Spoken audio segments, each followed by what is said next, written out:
നമസ്കാരം. ബി.ജെ.പിയുടെ സത്യപ്രതിജ്ഞ രാജകീയമാകും. അല്ലെങ്കിലും അത് അങ്ങനെ തന്നെ വേണമല്ലോ. രാജാവിന്റെ അനുയായികളുടെ പട്ടാഭിഷേകം രാജകീയമായ തരത്തിൽ തന്നെയാകണം.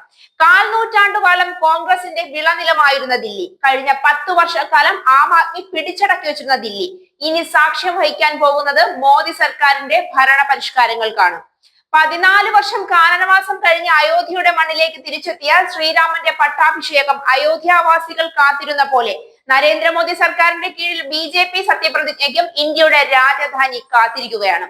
കോൺഗ്രസിന്റെയും ആം ആദ്മിയുടെയും കോട്ടകൾ മുഴുവൻ തകർത്ത് കാവി പുതപ്പിച്ചുകൊണ്ട് മോദി സർക്കാർ അധികാരം പിടിച്ചെടുത്തപ്പോൾ ദില്ലി ഭരണകൂടത്തിന്റെ അധികാര കസേരകളിലേക്ക് ബി.ജെ.പി ഭരണാധികാരികൾ നിരന്നിരുന്ന കാഴ്ചയ്ക്ക് സാക്ഷിയാവാൻ ഇപ്പോഴും കാത്തിരിക്കുന്നത് ആയിരങ്ങളാണ്.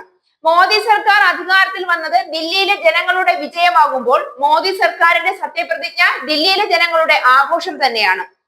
ഒട്ടും പൊലിമ കുറയാതെ രാജകീയ പ്രൗഢികളിൽ തന്നെയാകും ബി.ജെ.പി ദില്ലിയുടെ അധികാരം ഏറ്റെടുക്കുക എന്നാണ് അറിയാൻ കഴിയുന്നത്. ഡൽഹിയിൽ മുഖ്യമന്ത്രിയുടെയും പുതിയ സർക്കാരിന്റെയും സത്യപ്രതിജ്ഞയ്ക്ക് വിപുലമായ ഒരുക്കങ്ങളാണ് നടക്കാൻ പോകുന്നത്. കാൽ നൂറ്റാണ്ടിനു ശേഷം ദില്ലിയിൽ താമര വിരിയുമ്പോൾ വേദിയിൽ നരേന്ദ്രമോദിയുടെ സാന്നിധ്യം ഉറപ്പായും ഉണ്ടാകുമെന്നതാണ് സത്യപ്രതിജ്ഞയുടെ മാറ്റുകൂട്ടുന്നതും സത്യപ്രതിജ്ഞയെ വ്യത്യസ്തമാക്കുന്നതും.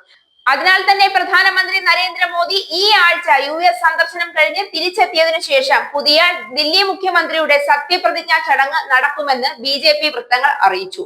26 വർഷത്തിന് ശേഷം ഡൽഹിയിൽ ബി.ജെ.പി അധികാരത്തിൽ തിരിച്ചെത്തുന്നതിന്റെ മഹത്തായ ചടങ്ങായിരിക്കും സത്യപ്രതിജ്ഞാ ചടങ്ങെന്നും കൂടാതെ NDA ഭരിക്കുന്ന എല്ലാ സംസ്ഥാനങ്ങളിലെയും മുഖ്യമന്ത്രിമാരുടെ സാന്നിധ്യം ചടങ്ങിൽ ഉണ്ടാകുമെന്നും അറിയിച്ചു. അത്രമാത്രം പ്രാധാന്യമാണ് ബി.ജെ.പി നേതൃത്വം ഡൽഹി സർക്കാരിന്റെ സത്യപ്രതിജ്ഞയ്ക്ക് നൽകുന്നത്. സാധാരണഗതിയിൽ മുഖ്യമന്ത്രിമാരുടെ സത്യപ്രതിജ്ഞാ ചടങ്ങിൽ പ്രധാനമന്ത്രി പങ്കെടുക്കാറില്ല.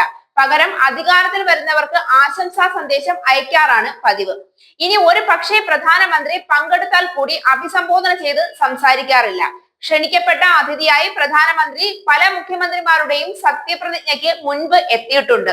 എന്നാൽ ഡൽഹിയിൽ പ്രധാനപ്പെട്ട സത്യപ്രതിജ്ഞാ ചടങ്ങിന്റെ നേതൃത്വം തന്നെ പ്രധാനമന്ത്രിക്കായിരിക്കും. അതുകൊണ്ട് തന്നെ ദില്ലിയിലെ ബി.ജെ.പി സർക്കാരിന്റെ സത്യപ്രതിജ്ഞ ഇന്ത്യൻ രാഷ്ട്രീയത്തിന്റെ ചരിത്രത്തിലെ ഒരു പുതിയ ഏടാകുമെന്ന് ഉറപ്പിച്ചു തന്നെ പറയാം. അതിനു പുറമെ കേന്ദ്രമന്ത്രിസഭയുടെയും പ്രധാനമന്ത്രിയുടെയും മുഴുവൻ ബി.ജെ.പി മുഖ്യമന്ത്രിമാരുടെയും സാന്നിധ്യം എന്ന് പറയുമ്പോൾ തന്നെ ഇന്ത്യ കണ്ട ഏറ്റവും അസൂയാവഹമായ അധികാര കൈമാറ്റത്തിന് തന്നെയാണ് ദില്ലി വരും ദിവസങ്ങളിൽ സാക്ഷ്യം വഹിക്കാൻ പോകുന്നത്.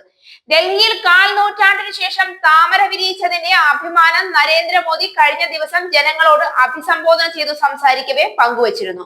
കഴിഞ്ഞ രാത്രി ദില്ലിയിലെ വിജയം ആഘോഷിക്കുവാൻ ബി.ജെ.പിയുടെ ആസ്ഥാനം എന്ന നിലയ്ക്കാണ് പ്രധാനമന്ത്രി എത്തുകയും അഭിസംബോധന ചെയ്ത് സംസാരിക്കുകയും ചെയ്തത്.